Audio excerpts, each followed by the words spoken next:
Bueno, estaba diciendo que estamos ya en tiempo de nuestra zona mixta. Hemos podido presenciar el sermón que el pastor Pablo Armero ha hecho sobre un análisis, yo creo que claro y pedagógico, ¿no?, de lo que la epístola a los romanos en el capítulo 3 nos plantea, y sobre todo se ha centrado en mostrar ese capítulo, ¿no?, en torno a tres pilares: el pecado, la ley y la gracia. Aquí estoy con Richard.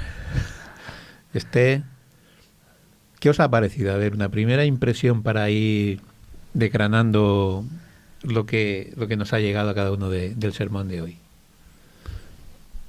Esther. Bueno, antes estábamos hablando de Bueno, yo discrepo ligeramente con esa visión, ¿no? Lo espeso que puede resultar Pablo. Claro, a lo mejor yo no diría espeso, aunque entiendo perfectamente lo que se quiere decir cuando se dice eso, ¿no? Sino que habla de temas tan profundos, es decir, habla de cosas tan importantes, ¿no?, y tan profundas, que evidentemente, claro, se nos hace a veces, complicado, porque no tenemos su mentalidad. Claro, nos ha recordado Pablo que el Pablo bíblico, pues claro, era un doctor de la ley, era un tipo que sabía mucho y que por lo tanto, claro, tenía conceptos que tenía muy claros y conceptos, claro, que explicaba desde una extraordinaria profundidad. Pero a pesar de esto, el acercamiento que nos hace hoy nuestro hermano y pastor, pues nos simplifica bastante la cosa, ¿no? Empezar por esos tres pilares y esas tres patitas, ¿no?, de un pequeño taburete, que al final creo que ha quedado bastante claro, bastante explicado. Y luego se lo comentaré a él, pero hoy he leído de una forma así como muy particular 2 de los versículos de Romanos 3 que realmente me han hecho pensar, y mucho. Y creo que nos ha quedado bastante claro. Es un planteamiento muy pedagógico, pero claro, como todo lo que es importante tenemos que dedicarle tiempo, ¿eh? Y a veces son conceptos que, bueno, dichos así parecen muy sencillos, pero luego hay que explicar, ¿no? Y cada uno tiene que interiorizar el concepto de pecado, el concepto de ley, el concepto también de justicia, ¿no? Y, claro, como primer punto de partida parece sencillo porque nos lo ha clarificado mucho, pero es complicado. Bien. Sí. No es que yo digo que Pablo es espeso, ¿eh? Nos entendemos. Es que el apóstol Pedro, está buscando en el texto, en la segunda epístola de Pedro, capítulo 3, versículo 16, dice, bueno, 15 y 16 dice, y tened también entendido que la paciencia de nuestro Señor es para salvación, como también nuestro amado hermano Pablo. Según la sabiduría que le ha sido dada, os ha escrito en casi todas sus epístolas, hablando de ellas, de estas cosas, en las cuales hay algunas difíciles de entender, ¿verdad? Exacto. Aunque luego dice Pedro que los indoctos e inconstantes tuercen. Bien, Pablo es un hombre muy culto. Sí. Entonces, cuando eres tan culto y tan profundo, pues a veces en la forma de expresarte, pues eres, bueno... Como eres, difícil. Por eso hay que estudiar bien a Pablo, hay que entender, no es lo mismo leerse un evangelio, ¿verdad?, que leerse una epístola del apóstol Pablo. Lo cual no significa que no sea entendible, simplemente es mucho más profundo. Del tema que hablamos hoy, yo creo que es un tema básico, porque entender bien el pecado, cómo opera en nosotros y qué tiene que ver ahí la gracia, el perdón, es esencial, porque algunos, y yo creo que tiene que ver mucho con lo que estaba diciendo Pablo, el pecado es algo externo, yo no he podido hacer nada. Lo siento de verdad. Es que yo soy así, pasaba y... ¿verdad? Yo creo que entender bien este capítulo de Romanos se entiende muy bien pues cómo opera la ley, el pecado y la gracia. O sea, el saber cuando pecas, por qué pecas, en qué te ha señalado Dios cómo tienes que obrar y en caso de que no puedas solucionarlo, la provisión que Dios te ha hecho. Yo creo que en relación al caso de Pablo, ¿no? Ese, como decíamos, ese conflicto y esa dificultad a veces que es para leerlo, viene de dónde él venía. Por eso a mí me ha gustado mucho que Pablo, el pastor, ¿no? Aquí es que vamos a hablar hoy de Pablo y vamos a tener que especificar Armero y Pablo de Tarso, ¿no? Como Pablo, el pastor, ¿no? Ha empezado a hablar de dónde venía, ¿no? De Saulo. Y me ha recordado mucho a esta mañana. Yo estaba en la clase de jóvenes, por eso no he podido estar con vosotros esta mañana desde primera hora. Y ya ha salido el tema de Nicodemo. Estábamos hablando de otro tema, ¿no? Y ha salido el tema de Nicodemo, ¿no? Y como cuando Jesús le dice que para llegar al reino de los cielos tiene que nacer de nuevo, ¿no? Se produce ese choque yo creo que como diría Orangel, ¿no? La cabeza empezó a darle vueltas, ¿no? A chocar las neuronas una con otra, ¿no? Y yo creo que Pablo, esa complejidad en sus cartas viene dado por ello. Él venía de una escuela, ¿no? Rabínica, ¿no? Era fariseo, ¿no? Y ahora tenía que explicar lo que él había estudiado de una forma práctica, ¿no? Digámoslo así, ¿no? ¿Qué os parece? El llegar a tener que ser anunciador, ¿no? Claro, estamos en la generación también que se hace preguntas, pero no nos hacemos ese tipo de preguntas, claro. Todo depende de cuánto te quieras complicar la vida o de si quieres efectivamente clarificar conceptos en vez de complicártelos. Pero depende del punto de partida, ¿no? De la mentalidad y de lo que quieras hacer con ello, claro. ¿Nosotros en qué momento estamos? Ahora ya no nos hacemos ni preguntas. Ya buscamos respuestas sin hacernos preguntas, ¿no? Sí, yo creo que es verdad que en la profundidad de lo que él había aprendido se desarrollaba su mente y su lenguaje. Claro.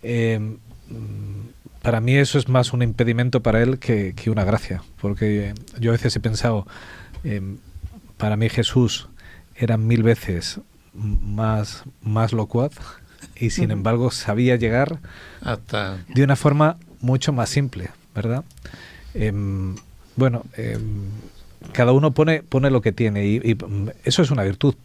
El apóstol Pablo viene de ser un gran pensador de su época y trabaja como tal. Jesús sabía llegar más a la gente. Eso no es incompatible, porque hoy en día cogemos las cartas y encontramos para aquellos que quieren un mensaje mucho más simple, la forma en la que hablaba Jesús, para que quieren un lenguaje mucho más complicado, lo que hablaba Pablo, y es que en definitiva Dios utiliza todos los elementos. Así que no hay elementos buenos y elementos malos. Cada uno con lo que tiene. ¿Por qué hubo profetas que hablaban del campo como agricultores, otros como pastores? Porque es lo que tenían. Entonces, ¿Pablo qué era? Pues un sabio de la época. ¿Cómo iba a hablar? Pues retorciéndonos la cabeza. Bueno, pues tenemos ya aquí al otro Pablo. Al apócrifo. Sí, bienvenido Pablo. Estamos aquí un poquillo comentando pues algunos de los aspectos del sermón. Estamos hablando de la introducción que has hecho sobre Pablo. Y a mí me gustaría destacar otra cosa que un poco me ha retumbado la cabeza también. Cuando has sacado los aspectos positivos de los fariseos. Porque yo siempre, cuando en la Biblia parece que hablas de fariseos, siempre te vas a que eran malos, que eran retorcidos, ¿no? Y en cambio, pues me gusta, ¿no?, que hayas hablado, ¿no?, del amor que tenían por la Escritura, de su celo, ¿no?, por la ley, de su fervor misionero, de que esperaban a un Mesías, ¿no? Bueno, es que el problema es que nosotros sabemos lo que Jesús debatía, pero esos eran los miembros del Sanedrín, que eran 70 personas, no eran más. El resto de fariseos era gente que estaba dispersa por toda la nación norte y sur y que se dedicaban a enseñar la palabra de Dios. Entonces, esa idea de que todos eran así, no, es decir, simplemente es que a él le tocó pues unos cuantos que le tocaron las narices y perdonad la expresión, pero el fariseísmo de hecho se le denomina, la traducción es en los apartados, es decir, ¿por qué? Porque se preocupaban mucho de eso. De todas maneras, el poquito que he escuchado mientras me sentaba, a mí hay algo que me persuade muchísimo. La persona que estaba interrogando a Pablo necesitaba una contestación como la que Pablo da. Claro. Las personas que escuchaban a Jesús necesitaban una contestación como la que Jesús daba. Es decir, no es exquisitez solo del que escribe o del que habla, sino es ese diálogo entre el que habla y el que recibe el discurso que tiene. Lucas es mucho más técnico en los evangelios que los otros tres, y el más simple Juan. Es decir, que yo creo que eso es un diálogo entre el escritor y el destinatario, el real. No, nosotros somos todos lectores imaginarios, nos tenemos que imaginar los contextos, y Pablo desde luego ahí está hablando con alguien que o le responde así o no tiene margen, porque finalmente seguramente a lo mejor coincidían en alguna escuela o habían esto simplemente es una elucubración, Biblia ficción, pero posiblemente coincidieron en alguna escuela, en algún con Gamaliel o con el otro, tampoco eran tantos, es decir, que tampoco eran, pero se enfrentan por lo que está pasando en Roma. El judío llega para llevarse a los suyos, porque para eso llegaban hasta el final del mundo, y Pablo tiene que defender los que han aceptado a Jesús. Y finalmente ese debate es el que se ve en el libro. Pero a veces, Pablo, quizá también hacemos disquisiciones dialécticas demasiado profundas y no vamos al grano. Jesús hablaba con esas mismas personas mucho más sencillo. Cuando habla con Nicodemo, habla tan sencillo que Nicodemo que ni lo entiende. Queda desconcertado. Es decir, y por ejemplo, cuando Pablo va a Atenas, él suelta un discurso perfecto. Pero ¿quién tenía delante? Sí, pero ¿qué acaba diciendo Pablo? Sí, claro. He decidido predicar a Jesucristo y Jesucristo crucificado. O sea, vamos a quitarnos de debates demasiado, ¿cómo decirlo? Teóricos. Rimbombantes. Sí, teóricos. Para ir más al centro, y Pablo sale de allí y la gente dice el fracaso de Atenas. No fue un fracaso para mí. No, fracaso nada. Consiguió gente muy importante, claro. Pero él mismo no quedó satisfecho con... le he dado tantas vueltas a esto sin hablar del centro que quizá me he perdido por las esquinas. Eso no. No. A los que hablamos nos pasa siempre, ¿sabes? Sí, claro. Es decir, que eso no es... Y a lo mejor deberíamos de ser más sencillos. Yo creo que el Evangelio es mucho más sencillo. Jesús, que trataba con gente muy complicada de mente, siempre fue sencillo a la hora de exponer el Evangelio. Yo creo que quienes lo complicamos somos los hombres. Yo creo que Dios es mucho más sencillo. Lo que pasa es que todos Tengo una percepción ambivalente en ese sentido. Y cuéntanos, Pablo, y buenos días. Hola, Esther. ¿Qué tal? Tengo una percepción ambivalente, porque por otro lado, también solemos hablar de nuestro culto racional, ¿no? Y antes hablábamos también, ¿no?, de que tenemos que desarrollar también conceptos y ser capaces de explicar. Y yo, para poder dar razón de mi fe, también tengo que hacerme preguntas, buscar respuestas, y entiendo que Dios apela también a mi inteligencia, ¿no? Es decir, a mí me encanta que en un momento determinado podamos explicar algo de una forma muy sencilla, pero también se nos pide que vayamos creciendo, ¿no? Y entonces hay momentos para la leche, pero también habrá momentos para masticar un poco y para darle también vueltas. Y estamos llamados también a un crecimiento teológico. No para darle con el crecimiento teológico a los demás en la cabeza, sino pues para desarrollar también ideas y poder explicar mejor también lo que pensamos. Y yo creo que hoy tú nos has hecho ese trabajo un poco a la vuelta, ¿no? Es decir, hemos entrado en una temática que es muy complicada de explicar y sin embargo la podemos hacer pues bastante más simple, ¿no?, y bastante más sencilla, pero tenemos que buscar el fondo también de lo que quiere decir, ¿no? A ver, yo creo que el problema que estamos hoy en día, pero no solamente nosotros, me refiero como adventistas, sino el mundo de la reforma en general, nosotros utilizamos la Biblia siempre para justificar doctrinas. Ajá. No lo hacemos para conocer el destinatario al que iba enviada, las preguntas que hacían entre ellos, porque eso es lo que resuelve el problema. Es decir, entre Pedro y Pablo ese cuando Pedro dice que Pablo es tal, lo único que hay es que Pedro no ha salido de Jerusalén y Pablo no ha entrado en Jerusalén. Es decir, nada más que a llevar al templo las ofrendas. Es decir, que son culturas completamente diferentes. Y una frase que siempre, no sé si me la escucharía ya Esther allá por la noche de los tiempos, cuando entrábamos a la iglesia y separábamos los dinosaurios de la puerta, ¿no? Es decir, el Evangelio eterno estará siempre expresado en una cultura temporal. Sí, siempre, lo has dicho, sí, siempre. Es decir, entonces, yo lo que veo aquí es que Pablo, explicando algo que para el interlocutor era un caballo de batalla, porque finalmente el fariseo era así, Pablo dice, mira, si yo te entiendo, si yo he estado de tu lado, pero la fe en Jesús es lo único que te salva.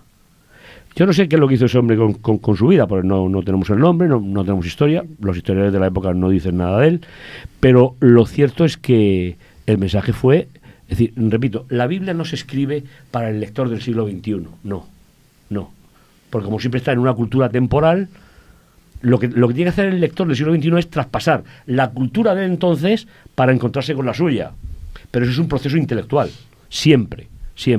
Entonces yo creo que el problema que tenemos, unos tienen la tradición, otros tienen el método que empleamos para leer, pero es que creo que no estamos haciéndolo bien, bueno, o por lo menos nos estamos aproximando al texto como teníamos que ser. Si ese hombre está haciendo unas preguntas, la respuesta tiene que ser como Pablo se la da. Con lo cual, yo no creo que haya que bajar ni el nivel del Evangelio, ni el nivel del estudio, simplemente que tengamos en cuenta que hay un interlocutor que pregunta. Y la respuesta tiene que ser acorde con eso. Por eso deberíamos de estudiar la Biblia no solo para defender una doctrina, que es necesario, sino para mi crecimiento personal. Es decir, ¿qué papel juego yo en esa dialéctica de Pablo con una persona tan intelectual como él y algo mensaje tiene para mí? Porque para eso quedó en la Biblia. Es decir, hay muchas cosas que se escribieron que no están en la Biblia. Con lo cual, yo por lo menos intento buscar, y no corrijo a nadie, porque no soy quien para ello, pero yo intento buscar, primero, qué quería decir Pablo para el que se lo decía, y a partir de ahí intentar aplicarlo traspasando a la cultura. Es una forma. No sé si buena o mala. Bueno, has hablado de tres patas. Que al final no me ha quedado claro si era más estable la tres patas que la cuatro, pero bueno, yo creía que sí. Y una de ellas era el pecado, ¿no? Sí. Hay un comentario que se ha hecho en el chat, que me gustaría leerlo, ¿no? Y a ver qué sacamos, si intentamos ayudarle dándole una respuesta, ¿no? Dice, Cristo es el Salvador de todos los hombres. Nadie tiene excusa para no ser salvo, así que los que se pierden será porque se pasaron la vida alejándose de la gracia divina. ¿Qué os parece? Totalmente de acuerdo. Una buena forma de expresarlo. Sí, yo estoy totalmente de acuerdo. Por eso yo esta mañana lo que he hecho es un itinerario. Empezamos por el pecado, pasamos por la ley y llegamos a la salvación. Los tres son imprescindibles exactamente al mismo nivel, aunque tengan repercusiones diferentes en la vida. Por Dios todos seríamos salvos, pues claro, sí, para eso viene este mundo.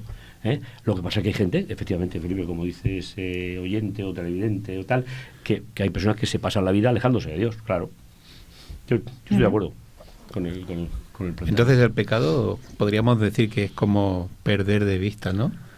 Una desorientación de lo que sería en nuestra vida, ¿no? O el plan de Dios en nuestra vida.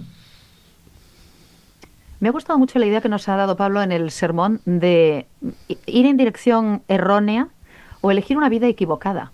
Esto es una forma de traerlo a lo cotidiano, ¿no? Es decir, sí, es un término no tan teológico, quizá, ¿no? Transgresión de la ley, etcétera, etcétera. Si no es algo que lo hace vívido, pues efectivamente me voy en una dirección equivocada porque yo tengo la dirección correcta. Dios me lo ha explicado. Sin embargo, yo me voy en dirección equivocada. O elijo una vida equivocada, es decir, alejada de lo que Dios ha diseñado para mí, que evidentemente es lo mejor. Sí, me parece, a mí me sirve como idea, como concepto. Aunque no está en el tema de hoy, será otro, pero si cogemos al hijo pródigo, el hijo pródigo coge un camino equivocado. Cuando reflexiona, vuelve al punto del encuentro. Es que esa es la vida del creyente. Es decir, decisiones malas las tomamos todos. Porque finalmente el pecado en síntesis es ruptura de relaciones, siempre. o con Dios, o conmigo mismo, o con los demás, incluso con la naturaleza. Finalmente el planeta está como está por el pecado que se cometió y todo lo que hay después. Por tanto, hay toda una interrelación. Cuando vio Dios que todo era bueno, entonces a mí me parece lógico que definamos la vida del creyente como un camino. ¿Por qué? Porque el propio Jesús aceptó que se le denominara lo del camino, porque en la época de Jesús el cristianismo no existía. Es decir, que eso vino bastante después. Con lo cual, nosotros tenemos que andar un camino. Ver dónde me equivoco, ver la ayuda de Dios a través de la ley, y ir a buscar la solución. Y eso tantas veces como lo necesitemos en nuestra vida. Bueno, ¿cuál es la solución? ¿A qué? A lo que acabas de decir. Si has dicho que el pecado, ¿no? Que tenemos el pecado, tenemos la ley, ¿no? Que es lo que nos va a indicar esa dirección, ¿no? No, sí, y que nos va a llevar a una solución. Bueno, la solución Dánosla. La solución es la tercera patita. En Cristo Jesús. La gracia. La gracia. Es decir, que entonces, además he hecho sin hincapié porque a mí me impresiona mucho. Es decir, la preposición habla siempre de una dirección hacia el interior de algo. En Cristo Jesús. Es decir, mi vida tiene que ir en busca de esa idea. Sin el Mesías, sin el Jesús, no tenemos posibilidad, aunque reconozcamos, a través de que la ley haga esa función, que nos hemos equivocado, vale, y una vez que la ley ha hecho esa función, ¿qué hago? ¿A dónde voy? Cuando nos has hablado, Pablo, acerca de que una concepción errónea del pecado me lleva a ver el pecado como una cuestión de acciones y no de relaciones, vamos a trasladarlo a cristianos del siglo XXI, porque hoy en día mucha gente sigue en ese mismo error. O sea, siguen pensando con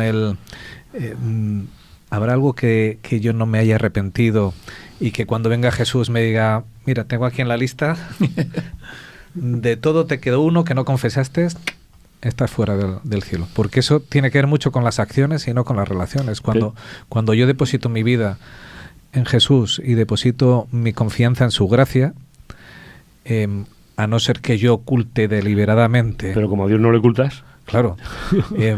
Pero digo, a no ser que oculte deliberadamente, deposito todo menos esto... Jesús me lo recoge todo, o sea, me recoge mi relación con él y me dice, yo te cubro, estate confiado, porque a lo mejor no te acuerdas de algo que hiciste, no pasa nada, estate confiado, porque no es una cuestión de acción, sino de relación. Mira, el gran error desde la salida de Egipto hasta hoy, pasando historias, culturas, es el concepto de pecado. Ese es el gran error, porque si no tenemos claro lo que es el pecado, ¿cómo vamos a utilizar correctamente el segundo y la tercera patita de la mesa? Es imposible. Entonces, si os dais cuenta, todas las herejías, todas, vienen o a través de Jesús y cómo resuelve el pecado o es el pecado. Porque la ley está ahí, esa no se mueve, y la gracia de Dios está para quien... Pero si no partimos bien de las tres etapas, pues lógicamente, ¿y cuál es la discusión en el mundo de lectores de la Biblia a lo largo de la historia? ¿Qué es el pecado? A mí hay un aspecto que me gusta mucho y lo dije al principio, ¿no? Y el carácter pedagógico que vemos en este capítulo, ¿no? Sí, Yo cuando doy clase me gusta huir siempre de la clase magistral, ¿no? Porque al final la clase magistral no le llega ni al que la está dando, ¿vale? Sí, es que hasta tú mismo te llegas a perder en esa clase magistral, ¿no? Pero en cambio sí que me gusta mucho la confrontación. Es decir, que en la cabeza de mis alumnos haya un choque, ¿no? Y eso me recuerda mucho al pasaje, ¿no? que has comentado, ¿no? Cuando imaginaron, ¿no? Cuando en ese diálogo que había entre Pablo, ¿no? y el rabino, ¿no? Y le dice, es que justo no hay ninguno. Es decir, yo creo que ese hombre quedaría un poco en shock, ¿no? Porque diría, vamos a ver, si yo llevo toda mi vida llevo cumpliendo los checklists de mi ley, ¿no? Para poder ser justo, y ahora llega este hombre que es verdad que, como decía él, Pablo, ¿no? Es decir, que a lo mejor hasta incluso se conocían, ¿no? Porque Pablo había estudiado en una escuela de fariseos, ¿no? Y ahora llega este y dice que justo no hay ninguno. Que termina Pablo hablando de la jactancia, pero es que los fariseos se jactaban de que ellos sí eran justos y el resto no lo eran. No entendían el concepto de pecado.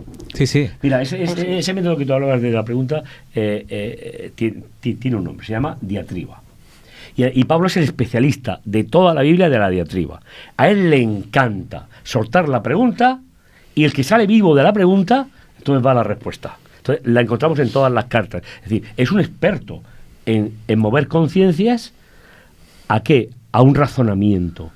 Y eso creo que no va en contra con lo que Richard ha dicho. Además sé que lo piensa porque hemos estado en diferentes foros siempre y siempre le he escuchado igual, lo cual me parece lógico. Pero cuando nosotros, el interlocutor que tenemos, no tengo que enseñarle teología porque sabe.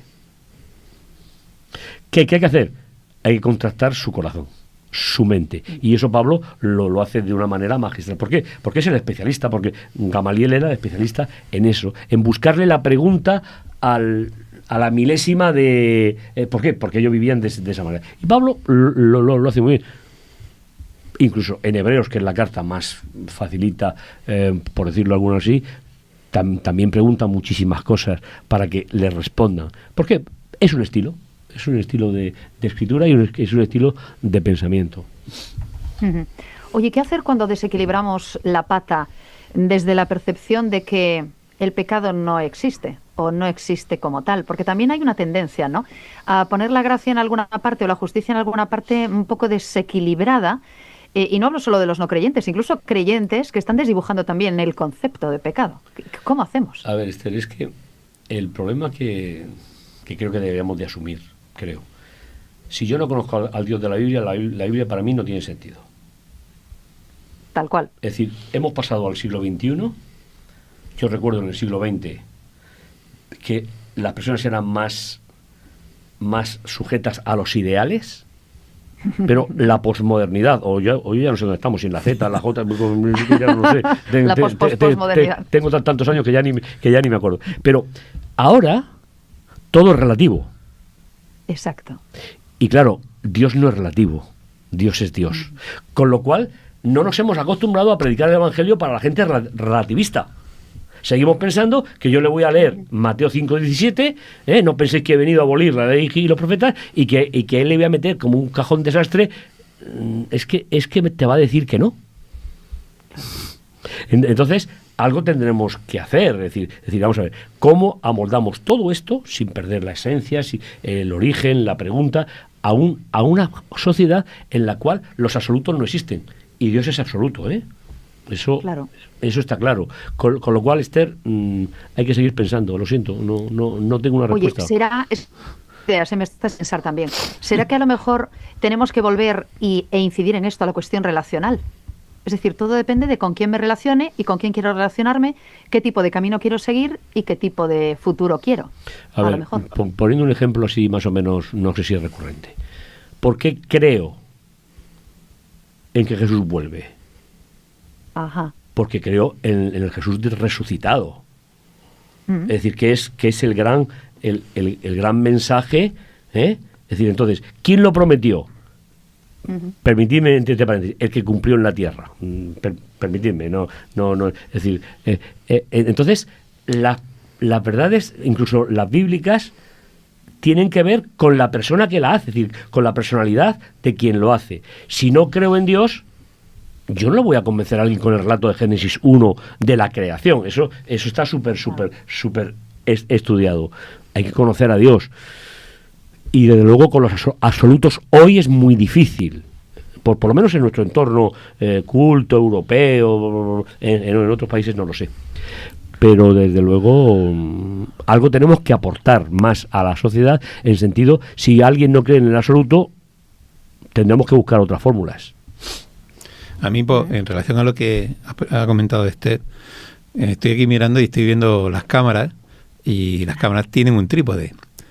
Y es verdad, es decir, puede ser de que la pata del pecado, ¿no?, se distorsione, ¿no? Es decir, o se haga muy pequeñita, ¿no? Ojalá, ¿no? O se haga muy grande, ¿no? Porque vivamos en una vida realmente de pecado, ¿no? Pero ¿qué hace el trípode? ¿O qué hacen los técnicos cuando una pata está desequilibrada? Las otras compensan ese desequilibrio.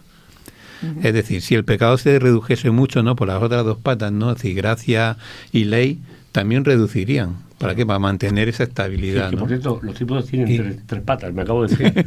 Sí, en cambio, si el pecado se desarrolla mucho, ley y gracia tienen que compensar ese equilibrio, ¿no? La imagen visual es buenísima, porque si no lo compensas, la imagen está distorsionada. Claro, está distorsionada, ¿no? Si una pata hace que el trípode esté así de lado, tu cámara no te va a sacar bien. Te va a sacar de lado, sacará los pies, sacará el techo. Cuando los tres puntos no están equilibrados correctamente, mi visión acerca de lo que hace Jesús por mí en el cielo, de cómo, como decía el pastor, de cómo tratar el pecado, está distorsionada. No estoy viendo la realidad, no estoy viendo exactamente lo que Dios quería que yo viera. Como si me olvido de la gracia. Claro. Es decir, distorsionamos igual. O la aplico mal. O la aplico mal. Sí. Entonces, es un equilibrio. Es decir, es un camino. Y un camino que no comienza nunca, me refiero. Es un camino que es ascendente, que va, y mañana no sabemos lo que hay.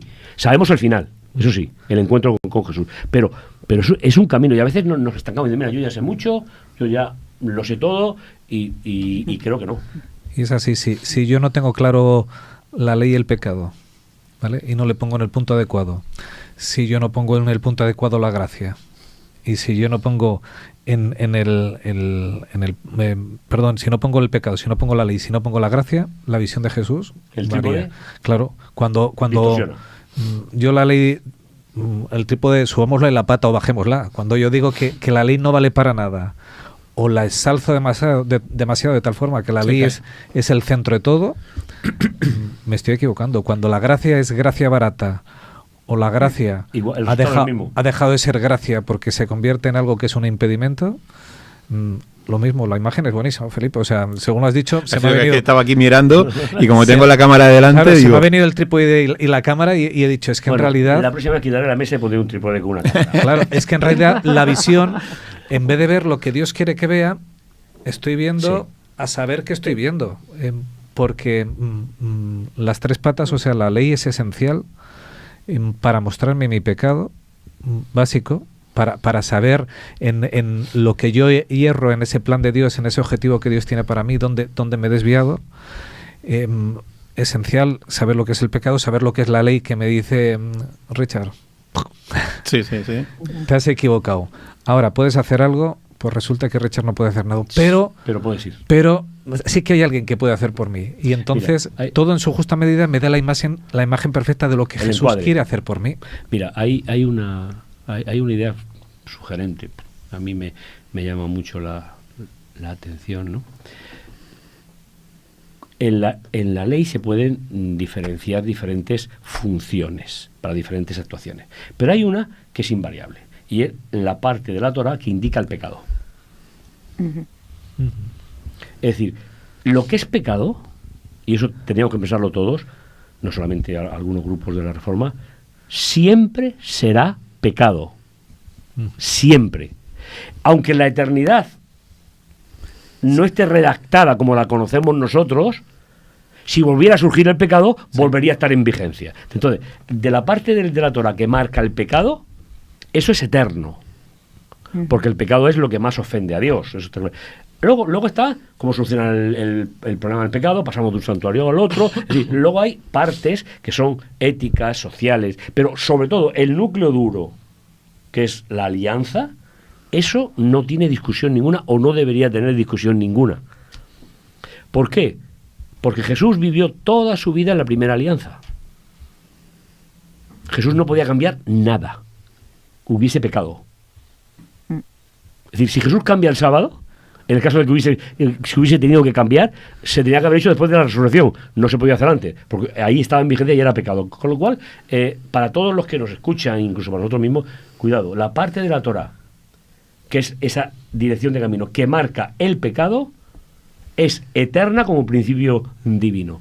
La redacción será de una manera o será de otra. Y eso no puede cambiar. No solo no podía, sino que no quería. No, claro, porque él lo expresa, no he venido, no es su deseo. No. La ley es eterna. Su discusión era siempre con esa parte de los fariseos que estaban en Jerusalén, que vivían más con el negocio, con la política, que los grandes subgrupos de fariseos que vivían, por ejemplo, en Constantinopla, que había comunidades de fariseos impresionantes en el primer siglo, que no tenían nada que ver con Jerusalén ni con las historias de... Es decir, con lo cual, pero ya digo, resaltar la idea para todo el resto de la Biblia, que lo que marca el pecado nunca puede variar. Eso a mí me parece que es un razonamiento que muchos grupos deberían de revisar. Estamos muy bien, ¿no? Muy a gustito, sí, ¿no? Pero hay algo que se llama la hora. Pero es la 1, ¿no? Estamos fuera de hora ya. Estamos ya casi fuera de hora. Venga. Última ronda. Comentarios. Esther, empezamos por ti, que está más lejos. Adelante, pero cerca en el corazón, ya sabéis que sí. Pues fíjate que hoy leyendo Romanos 3 contigo, Pablo, he leído de una forma completamente distinta a partir del versículo 25. Me quedo con esto y con dos frases que nos dijiste. Empiezo a la mitad del versículo 25. Así quería Dios mostrar cómo nos hace justos, perdonando los pecados que habíamos cometido antes, porque Él es paciente. Él quería mostrar en el tiempo presente, o sea, hoy, cómo nos hace justos, pues así como Él es justo, hace justos a los que creen en Jesús. Él tiene paciencia y sigue explicándose hasta hoy, y hoy podemos traducirle también, claro que sí, a nuestro lenguaje. Voy a seguir leyendo con calma estos versículos que me han, de alguna forma, resplandecido especialmente. Me quedo con dos frases tuyas, porque de lo que se trata es de que lo haga a mi idioma, ¿no? Y que me sirva a mí para entender bien lo que nos ha querido explicar Pablo. Los dos Pablos en este caso. Porque nos dijiste, la ley nos ayuda a encontrar el camino correcto. Ajá, a mí esta idea me sirve, me es útil y me resulta clarísimo el asunto. Y esta también me ha gustado.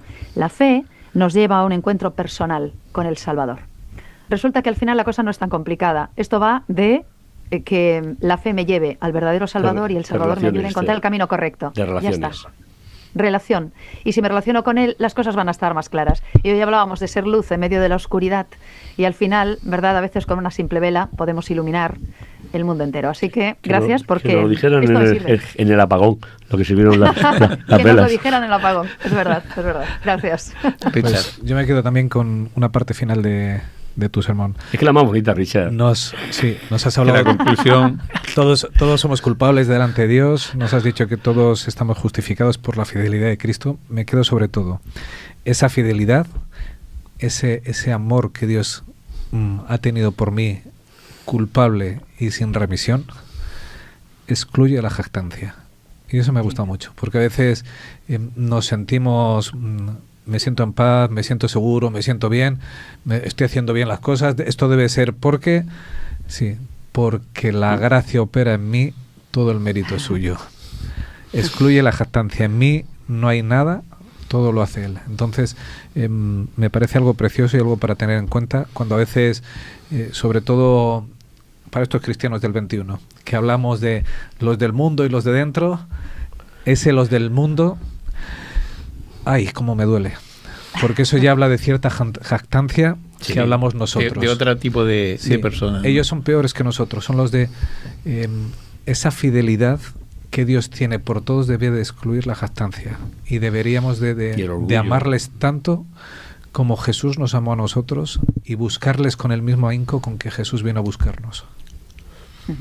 Pablo. Bueno, pues yo diría... Yo me quedo con el texto de Jesús que dice: no te ruego que lo quites del mundo, sino que los apartes del mal. Porque si me voy del mundo, ¿qué me voy a Marte? Yo soy del mundo. Entonces, hay que saber vivir, hay que saber aplicar los conceptos. De verdad, muchísimas gracias a los tres por el resumen. Ojalá lo hubiesen escuchado los que han estado abajo. Pero algo sí me persuade, y es cuando hay alguien que dice, bueno, es que la ley es tan relativa. Y me lo han dicho esta semana, por eso finalmente he recurrido a este texto. No. Lo que es relativo es mi personalidad. Por lo tanto, creo que es bueno ir en Cristo, ir hacia Cristo y vivir en Cristo. Bueno, pues yo me quedo con la confrontación. Ese Pablo que nos hace chocar, ¿no? Y ya que nos dice que justo no hay solo uno, y no soy yo, pues tengo que tirar de las otras patas del trípode, ¿no? Y gracias a la ley podría ver esa necesidad que tengo, ¿no? Y gracias a la gracia, nunca mejor dicho, voy a tener esa solución a los problemas de mi vida. Y añadiría un poco, como comentaba Esther, la fe. La fe como ese puente, ¿no?, que une a las personas, ¿no?, que me une a mí, ¿no?, con mi Salvador, ¿no? Al final, yo creo que la esencia, ¿no?, de que el trípode esté equilibrado es esa relación que yo tenga con Dios. Pues hasta aquí un nuevo programa, ¿no? Hasta aquí hemos llegado, pero la semana que viene más. Aquí a las 10 en punto el próximo sábado, de nuevo, la Iglesia en Casa. Feliz sábado. Feliz semana.